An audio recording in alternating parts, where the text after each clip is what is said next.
3 variables. Okay, so instead of just x and y, you actually will have an x, a y, and a z.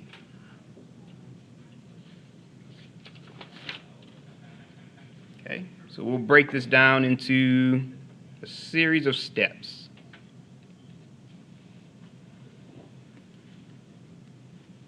Okay, so step 1, oh, actually these should be, where are the other steps?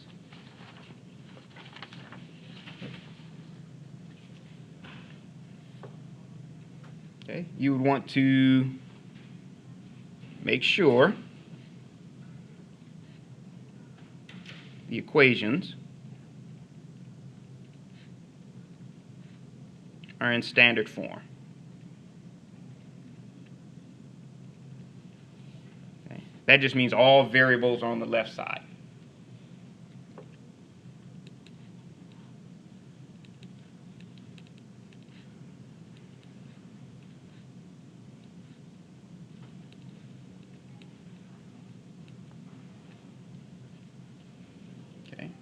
So your second step is you're going to add any 2 of the equations together to cancel out at least one of the variables.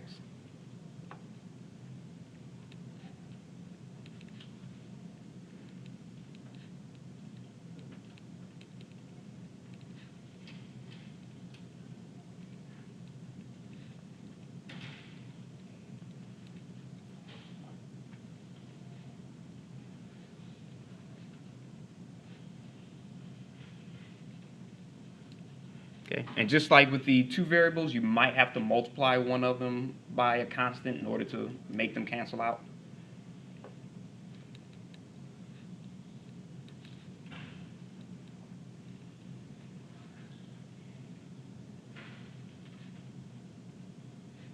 One or both of the equations.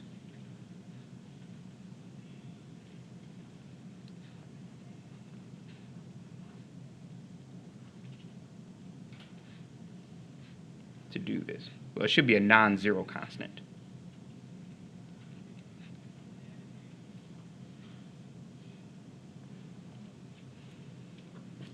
Okay.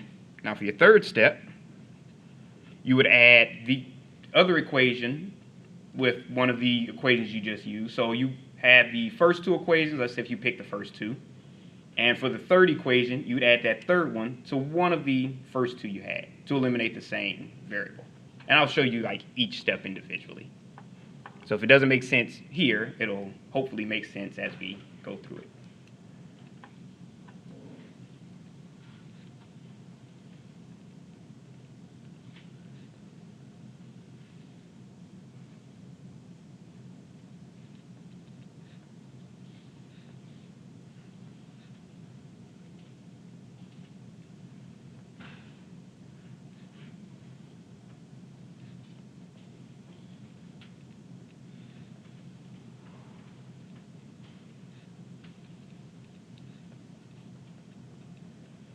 Okay, you're going to do this on your remaining equation.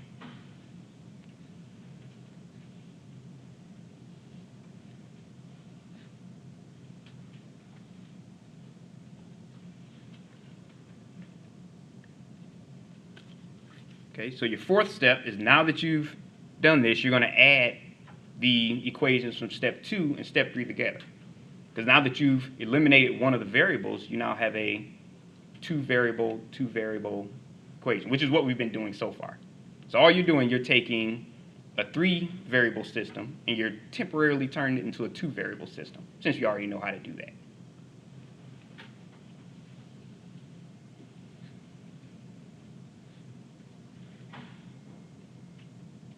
Add the equations from step 2 and step 3.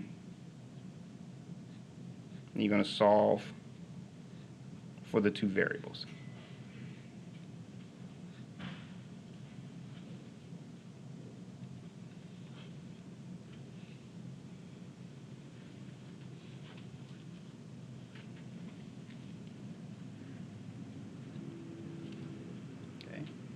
So let's say with this step you solve for x and y.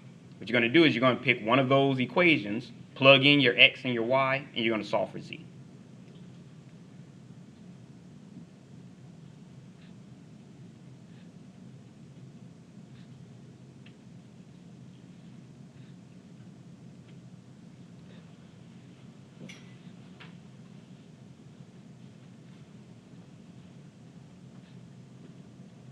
Into any equation to solve for the third variable.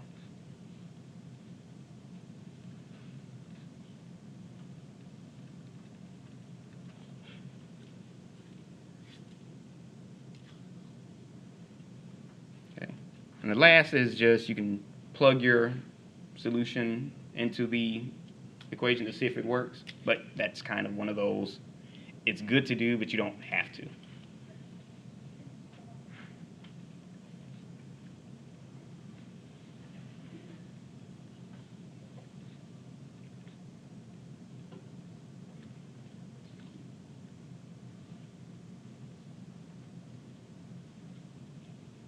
Oh, running out of space there.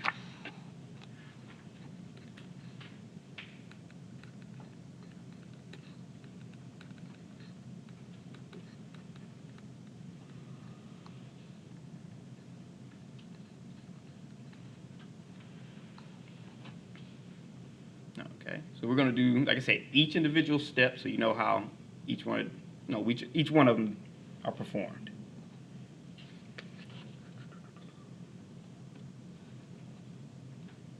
All right, anybody still writing? Okay, let me pick a good example here.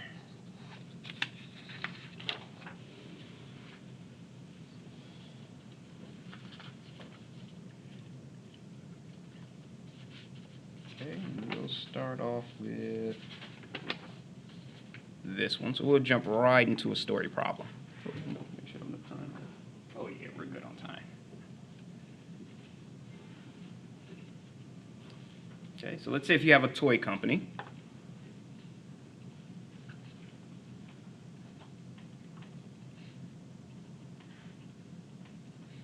Makes a total of 500 puppets.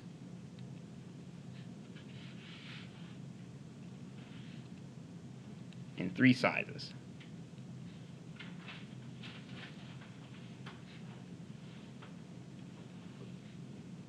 During a production run.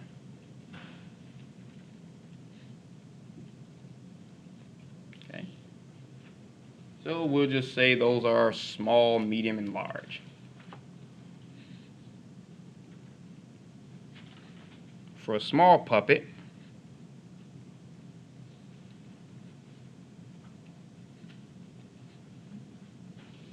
it costs $5 to make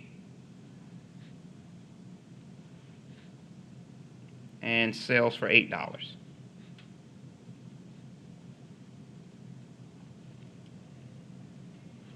For a medium puppet,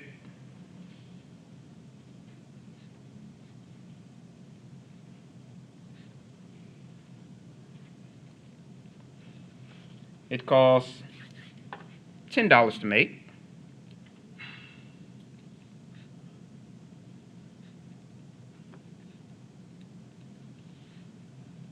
and sells for $16.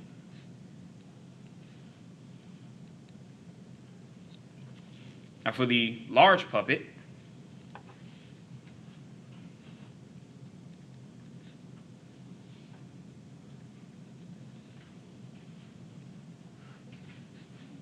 it costs $15 to make and sells for $25.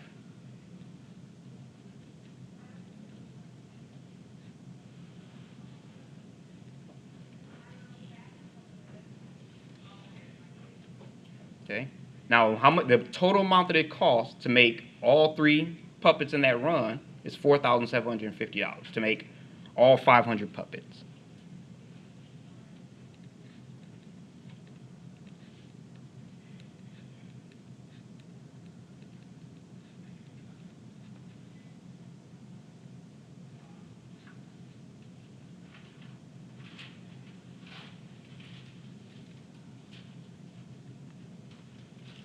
Okay, and how much money they make from selling those puppets is 7,700. And the revenue is 7,700. Okay. Now we want to know how many small, medium, and large ones are going to be made.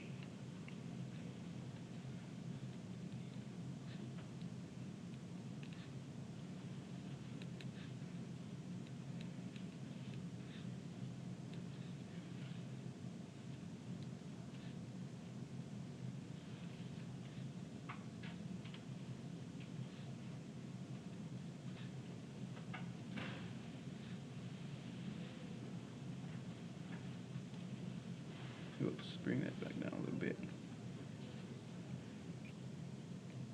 Okay. So I can see it's a pretty lengthy problem.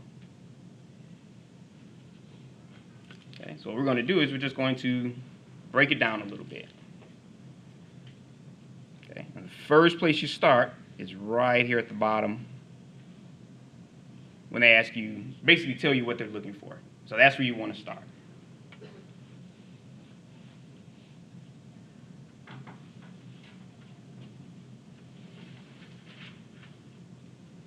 Okay, so we'll let X equal the number of small puppets.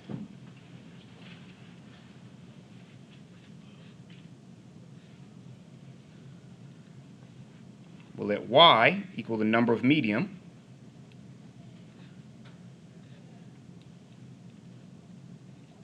And we'll let Z equal the number of large.